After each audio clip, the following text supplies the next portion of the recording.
આજે આપણે બનાવીશું સૂજીમાંથી બનતો ઇન્સ્ટન્ટ નાસ્તો। તો હવે આપણી આ સામગ્રી છે એ કટિંગ થઈ ગઈ છે। હવે આપણે રેસીપી ચાલુ કરીએ। જો તમે મારી ચેનલમાં નવા હોય તો મારી ચેનલને સબસ્ક્રાઇબ કરો। હવે એક પેનમાં આપણે પાણી લઈ લઈશું।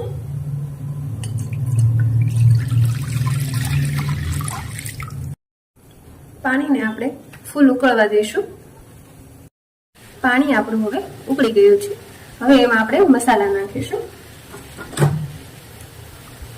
એમાં આપણે નિમક નાખી દઈશું જરૂરિયાતમાં।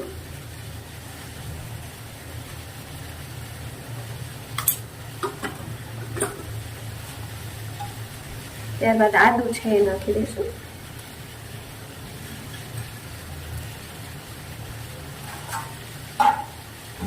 લાલ મરચું નાખી દઈશું, લાલ ને લીલું। તમે ઈચ્છો તો જો તીખાશ વધારે પસંદ કરતા હોય તો તમે એમાં ચીલી ફ્લેક્સ પણ નાખી શકો છો।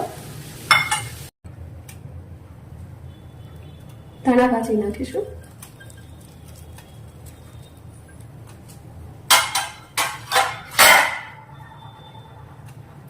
છેલ્લે હવે આપણે રવો નાખી દઈશું।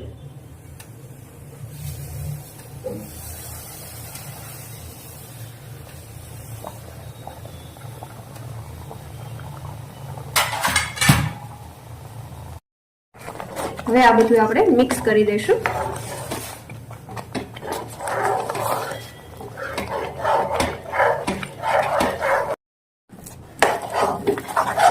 આ બધી વસ્તુ આપણે સારી રીતે મિક્સ કરી દઈશું।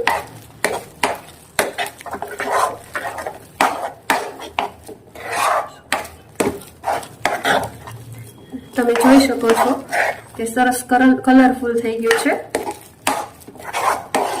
તમે જોઈ શકો છો સરસ થઈ ગયું છે, લોટ બાંધ્યો હોય એવી રીતે।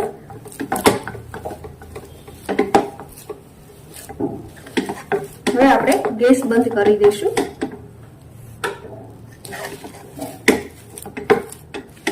અને થોડી વાર માટે આપણે ઠરવા દઈશું। હવે આપણું જે આ બેટર છે એ એકદમ ઠરી ગયું છે। થોડુંક એને મસળીને આપણે એના બોલ્સ બનાવી લઈશું।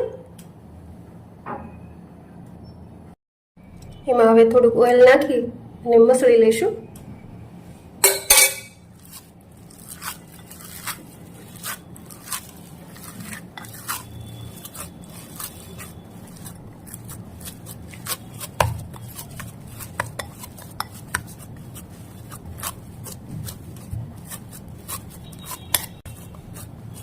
મસળાઈ ગયું છે। હવે આપણે એના બોલ વાળી લઈશું। આ રીતે એનો બોલ કરી અને વચ્ચે આ રીતે દબાવી દેવાનું છે।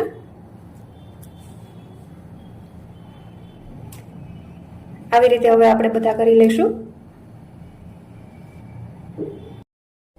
હવે આ આપણા બોલ એકદમ રેડી થઈ ગયા છે, જેને આપણે આવી રીતે શેપ આપી દીધો છે। હવે એને આપણે ફ્રાય કરી લઈશું। હવે આપણે એક પેનમાં તેલ લઈ લઈશું।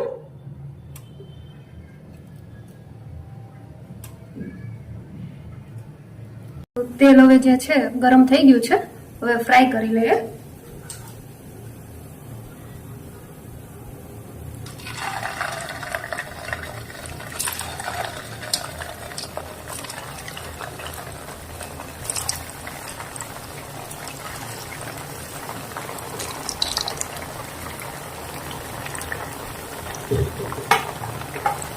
ગેસની ફ્લેમ ધીમી જ રાખવાની છે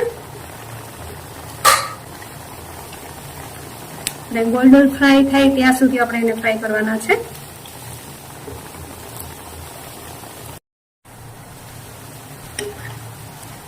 તમે જોઈ શકો છો એનો કલર જે છે ગોલ્ડન જેવો થવા માંડ્યો છે અને તળાતા થોડોક ટાઈમ લાગે છે પણ બહુ સરસ લાગે છે અને હલકા થઈને એ ઉપર આવવા માંડ્યા છે।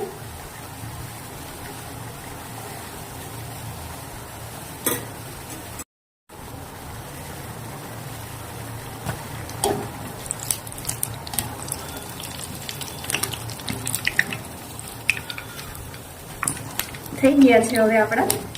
હવે એને કાઢી લઈશું। તમે જોઈ શકો છો એનો અવાજ એકદમ ક્રન્ચી જેવો અવાજ આવે છે.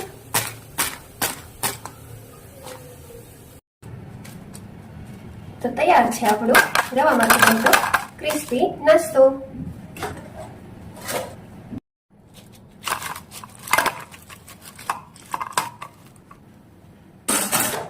તો તૈયાર છે આપણો રવામાંથી બનતો ક્રિસ્પી નાસ્તો, જેને આપણે સોસ સાથે સર્વ કરીશું. જો તમને મારી આ રેસીપી સારી લાગી હોય અને તમે મારી ચેનલમાં નવા હોય તો મારી ચેનલને સબસ્ક્રાઇબ કરો.